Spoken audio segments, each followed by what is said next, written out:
Hello everybody, welcome back to another video. Today I will be talking about the pizza that I made for the very first time from Albert Can Cook's cookbook, which I enjoy watching his videos. You should go check out his channel every now and then. But I especially enjoyed making his Goofy Pizza, which to make the Goofy Pizza, you have to start off with dough. Now you could buy dough from the Pillsbury Doughboy brand, or you could take his recipe and make it yourself. His dough recipe, which calls for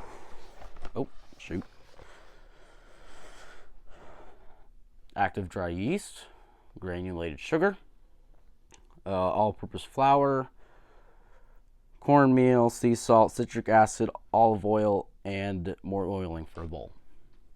Rolling pin and non-stick pizza pan, which I have all of those except for a non-stick pizza pan, so I had to make it non-stick. But I did use a pizza pan. So it was not a very easy process because I've tried baking before and I have never enjoyed it. But I really wanted to make a homemade pizza because I've had the frozen pizzas, I've had Little Caesars, I've had Jets, I've had Big Ed's, I've had all sorts of other pizzas out there. And they're all phenomenal except for Domino's and Pizzeria. Pizza Hut. Sorry, I had a cough. I'm not very fond of those particular brand, but I do love Big Ed's, Little Caesars, and Jets. Those are really good pizza places that you guys should try sometime. But that's not what I'm talking about today. So, usually when you make a pizza, you have a pizza oven, right? Well, I don't have one of those. I just have a plain old oven. So, when I made my pizza, I had to use the oven on bake mode, which is not part of the issue. The issue was spreading the dough, which all of you Italians out there, like it's QCP or Lionfield, you tuck under and you spin and throw it around. I can't do that. I'm 14 and inexperienced. So, getting to the point, it had some holes in it that were not big but small, and it was a little hard to make. And don't worry, I didn't put pineapple on it. And I understand Albert has done things in the past that were very non-Italian for pizza or pasta, like putting ketchup on his pasta and putting pineapple on his pizza. Like in the Deadpool recipe where it calls for black olives and pineapple. But that's not what I'm talking about right now. What I'm talking about is it is very rough if you don't knead it for the right time. So when you lay it down, your hands are floured, your rolling pin is floured, you keep rolling it. Oh look, there's a hole.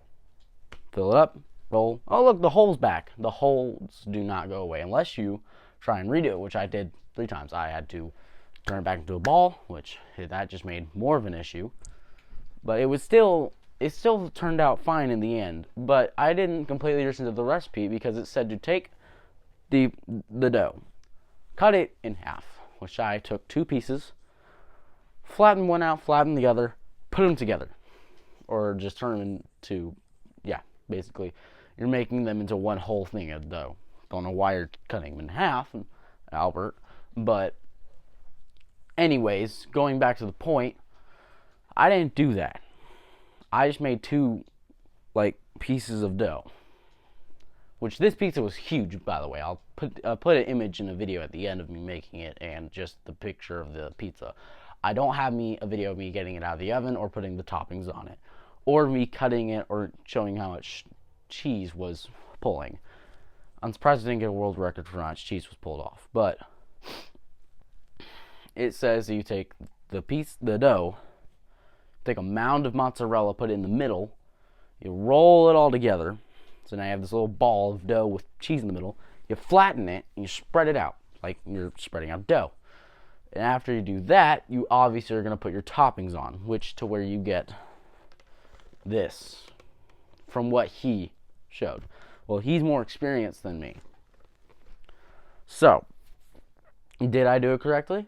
Not entirely, but I still made a pizza. So we didn't use store-bought Italian tomato sauce. We used, let's see, what was the tomatoes? We used basil and canned Marzano whole tomatoes. put it into a blender, and done. It was a very good sauce, and it didn't taste like Lunchables sauce or Lunchly sauce. But I will say it was a good sauce. We use store-bought mozzarella though, because we don't know how to make cheese.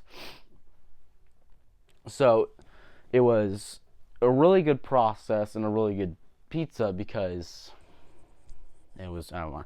I really don't know how to explain how good it was because it was really good. And the fact of how stringy it was with how much cheese there was pulled off. I mean, it was a really cheesy pizza. It was like stuffed crust, but instead of it being in the crust, it's on the bottom of the pizza. Which, once again, it allows it to get that extra stringy texture and piece of it. And I would recommend getting this cookbook. I don't know if he's still selling them, because they can do this, but I don't know if Albert is still selling his cookbook anywhere. But I would recommend,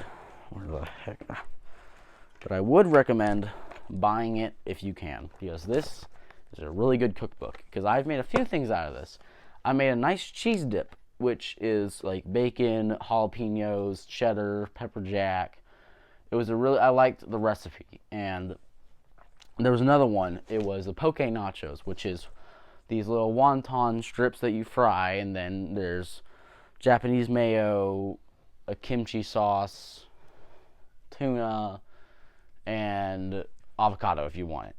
Oh, and there's a spicy Japanese sauce. I don't remember the name of it.